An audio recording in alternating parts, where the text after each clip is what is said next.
ketika beliau sedang duduk bersama beberapa orang sahabatnya. Begitu ketemu, beliau langsung mengatakan, halumma nazdadu imana. Jadi begitu pertama duduk ngobrol, bukan gosipin orang. Bukan bicara hal yang kosong. Tapi Umar selalu mengatakan, ayo mari kita menambah keimanan kita.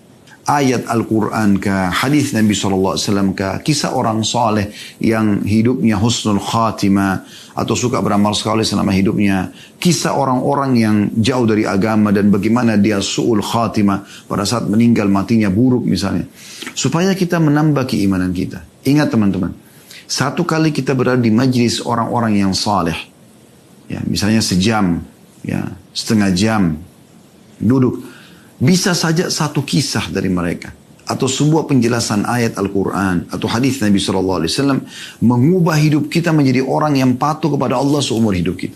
Dan sebaliknya, bisa juga kita duduk dalam satu majlis yang buruk, bicaranya selalu maksiat kepada Allah Subhanahu Wa Taala wa na'udzubillah. Ya, setengah jam saja sudah cukup untuk mengubah hidup kita jadi buruk sampai kita meninggal, bahkan bisa su'ul khatim.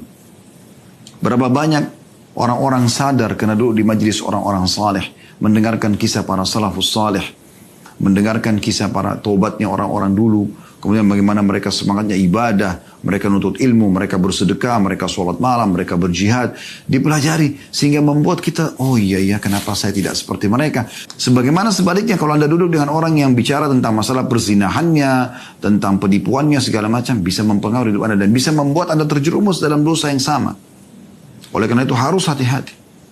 Nabi SAW sudah mengingatkan dalam sebuah hadisnya, kata Nabi SAW, ya, al-mar'u ala dini khalili.